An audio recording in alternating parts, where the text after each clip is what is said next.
There's no dog whistling here. I might be white, but I don't do that. Oh my god. Jesus Christ. Jesus fucking Christ. Are you okay? I'm not okay. When will you learn that your actions have consequences? My actions don't have consequences! Your consequences will never be the same! What? What? What? I mean, Jesse Slaughter. Is everybody here too young? Is our audience too young to know what that is? Oh, that's the one with the mad dad that's like, Yeah. Oh my god. Kirschey, are you just a fucking, like a fucking, archive of ancient fucking knowledge and somehow it actually, like, sticks in your brain? Like, you're ready to fucking take the meme SATs at any fucking time for some reason? The meme SATs, yes. I actually have the most useless cornucopia of knowledge. Holy shit. I wouldn't even be able to remember her fucking name, man. I don't know how I remember her name. I'm gonna be real with you. I pictured her crying face and her angry father screaming, and then, like, the name came back to me, you know? Jesus. You know, someone had to raise me while my mom was busy beating people's faces into pavement and having her hooker friends over, you know? Kirschey, are you a GTA protagonist? I don't know. I don't think the Hells Angels have been featured in GTA yet, have they? Your mom was in the Hells Angels? My uncle led a chapter. Oh, my Pipkin used to like watching the Hells Angels videos and stuff on YouTube and being like, yeah. Maybe I can introduce him to some one day. Oh, maybe. Maybe. Blow his mind, alright? Yeah, oh, somebody gave me $10 for jars of peanut butter. I'm sorry, what? They gave me $10 to buy jars of peanut butter. Oh, for the dog stream.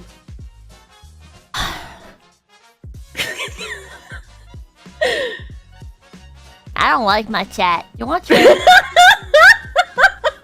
Do you want to trade? I mean, I'm just surprised that they didn't already assume Lumi had it. Oh my god, Kirschey. She's the one singing the song! What do you want from me? Oh my god.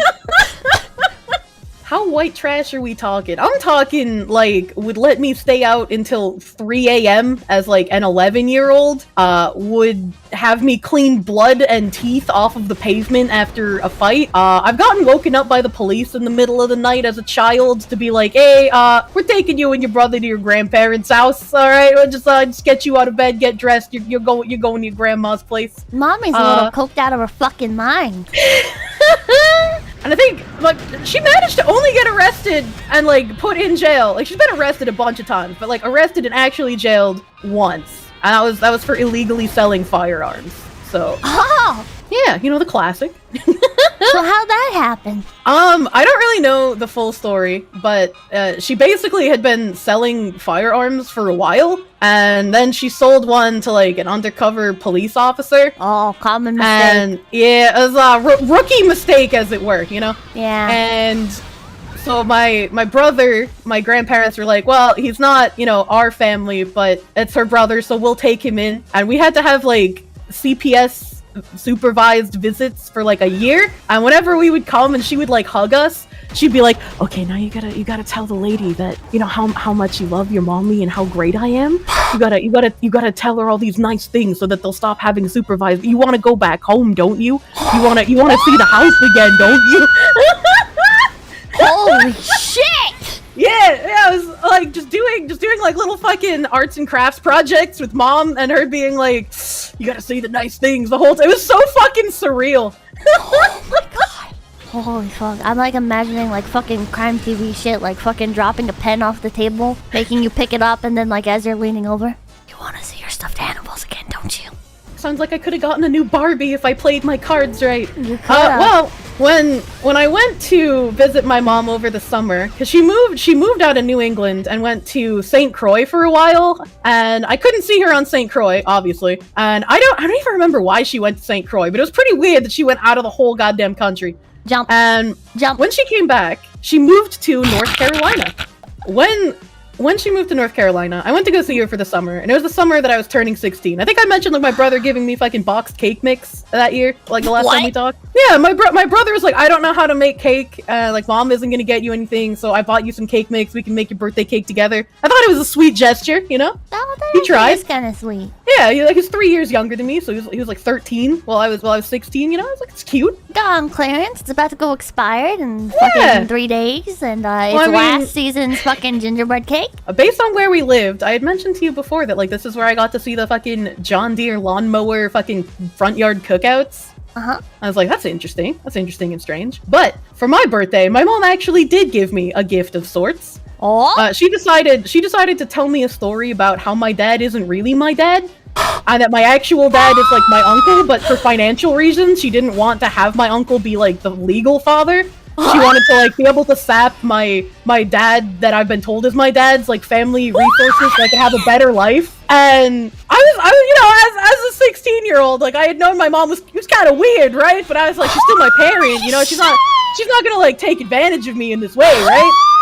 So she tells me this whole story, and then she's like, don't tell your father because he'd be really angry, you know, like he's acted as a dad to you all these years, like they've taken care of you this whole time, they've been nothing but a family to you, but I just thought that it's time you knew like who your biological father was. And I was like, oh, that's strange. And then she slyly works into the conversation. She's like, you know, I have a friend whose son is willing to marry you, and if you get married, you could become an emancipated minor. And if you're an emancipated minor, you don't have to listen to your grandparents or your father anymore. You can just come live with me full time. Thanks, Mom!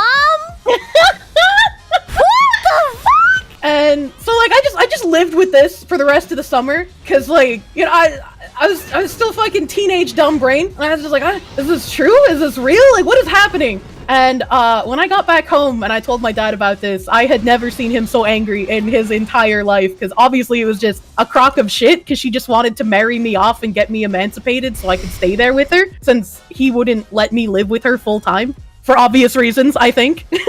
Yeah, I think the reasons there might be obvious. How did he react to the not his child part? Was that even true, or? No, it's not true at all. He's my biological father. She just wanted to like put that kernel of distrust in me so that I could rebel against them further and be like, fuck you, I want to live with mom.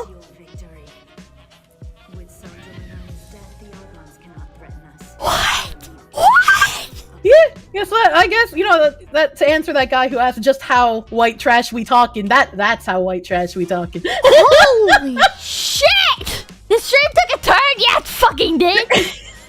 Holy fucking mother of Maury and Jerry Springer, holy fuck! Yeah, it was an interesting time. The guy that she wanted to marry me off to was like 21 or 22 as well, which 16 and 22 is legal in North Carolina, but like, no thank you. Jesus fucking Christ.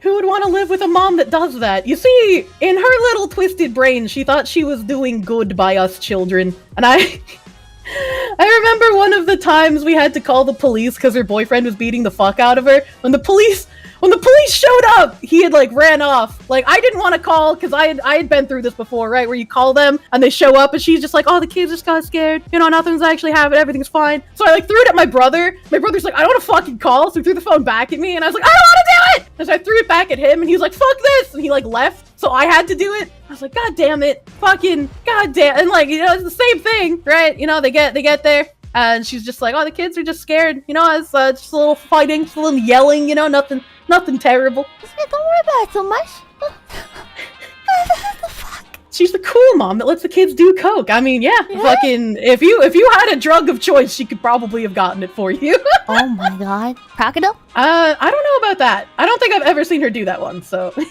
Oh, I got goodies? Okay. God, my brain is trying to process all the shit that you've been telling me about, man. Your family's like actively redneck crazy. My family's just like kind of like normal redneck crazy. Like, holy shit. We don't need like power. Just fucking turn on the fucking heater, man. Turn on the fucking propane heater. Don't worry about it, man. Yeah, I mean, we had like low-key stuff like that too. Like when Rent-A-Center would come to try and repo my mom's furniture, she'd be like, turn off all the lights and hide. Don't make any noise. Holy shit. Holy shit. And it's like, I occasionally when I think back on like all this shit that I've been through with my mom, and it's just like, how the fuck? My My dad wasn't like super religious, but he came from like a pretty strict Catholic family. How the fuck did they end up together? One mistaken drunk night. Everybody, make sure to like, comment, and subscribe to Low Effort Clips. That's right, Low Effort Clips, right here on YouTube.com. Yeah, and hit the notification bell. Yeah.